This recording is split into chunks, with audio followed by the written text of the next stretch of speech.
Mare clausum is a term used in international law to mention a sea, ocean or other navigable body of water under the jurisdiction of a state that is closed or not accessible to other states. Mare clausum is an exception to mare liberum, meaning a sea that is open to navigation to ships of all nations. In the generally accepted principle of international waters, oceans, seas, and waters outside national jurisdiction are open to navigation by all and referred to as high seas, or mare liberum. Portugal and Spain defended a mare clausum policy during the Age of Discovery. This was soon challenged by other European nations. History. From 30 BC to 117 AD, the Roman Empire came to surround the Mediterranean by controlling most of its coasts. Romans started then to name the sea Mare Nostrum. At those times, the period between November and March was considered the most dangerous for navigation, so it was declared mare clausum, although bans on navigation were probably never enforced. In classical law, the ocean was not territorial. However, since the Middle Ages, maritime republics like the Republic of Genoa and the Republic of Venice claimed a mare clausum policy in the Mediterranean. Also, Nordic kingdoms and England required passage rates, monopolies on fishing, and blocked foreign ships in the neighboring seas. Mare clausum in the Age of Discovery. During Age of Discovery, between the 15th and 17th century, sailing that had been mostly coastal became oceanic. Thus, the main focus was on long-haul routes. Countries of the Iberian Peninsula were pioneers in this process, seeking exclusive property and exploration rights over lands discovered and to be discovered. Given the amount of new lands and the resulting influx of wealth, the Kingdom of Portugal and the United Kingdoms of Castile and Aragon began to compete openly. To avoid hostilities, they resorted to secrecy and diplomacy, marked by the signing of the Treaty of Alcacovis in 1479 and the Treaty of Tordesillas in 1494. The papacy helped legitimize and strengthen these claims, since Pope Nicholas V, who by the bull Romanus Pontifex of 1455, prohibited others to navigate the seas under the Portuguese exclusive without permission of the King of Portugal. The very titling of Portuguese kings announced this claim to the seas. King of Portugal and the Algarves, within and beyond the sea in Africa, Lord of Commerce,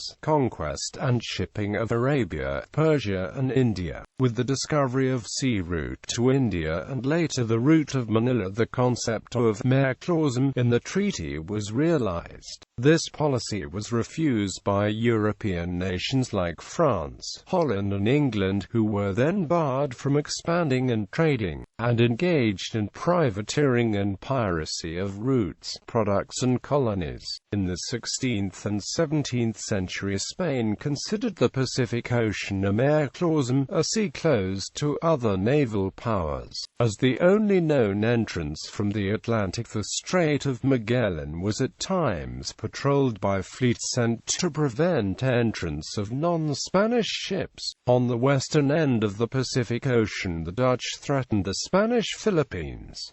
Mare clausum versus mare liberum. In February 1603, the seizing of 1,500 unloaded Portuguese Santa Catarina by the Dutch East India Company led to scandal with a public judicial hearing and a campaign to sway public opinion. The representatives of the company called then Hugo Grotius, a jurist of the Dutch Republic, to draft a defense of the seizure. In 1609, Hugo Grotius sought to ground his defense of the seizure in terms of the natural principles of justice.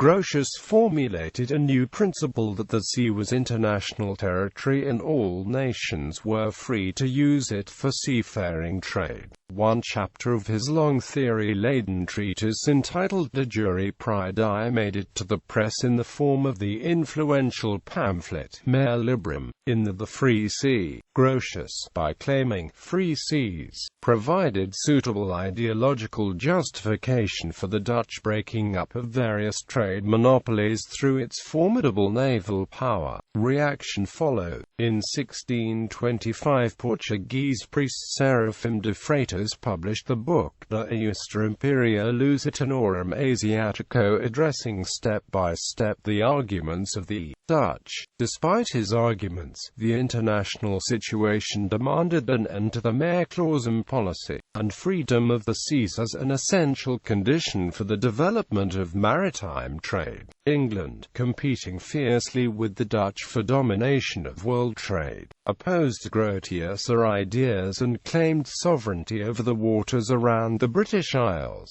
In Mare clausum, John Selden coined the term, endeavoring to prove that the sea was in practice virtually as capable of appropriation as terrestrial territory. As conflicting claims grew out of the controversy, maritime states came to moderate the demands and base the maritime claims on the principle that it extended seawards from land. A workable formula was found by Cornelius Beinckasuk in his De Dominio Maris, restricting maritime dominion to the actual distance within which cannon range could effectively protect it. This became universally adopted and developed into the 3-mile limit. Bibliography. Anand Prakash, Origin and Development of the Law of the Sea. History of International Law Revisited.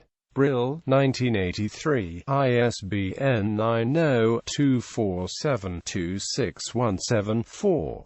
Tuck, Richard. Natural Rights Theories. Their Origin and Development. Cambridge University Press, 1981. ISBN 0-521-28509-7. Ferreira, Ana Maria Pereira. O Essential sobre Portugal e a Origem da Liberdade dos Mares. Imprensa Nacional Casa da Moda. Maria, Paulo. Os Jurisconsultos Portugueses e a Doutrina do Mare clausum, Revista Historia, N49, Lisboa, 1924. Saldanha, Antonio Vasconcelos de Mare clausum, Dicionário da Historia dos Descobrimentos Portugueses, Volume 2, pp. 685-686.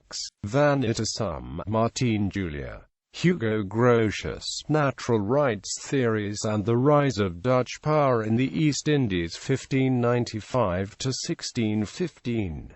Boston, Brill.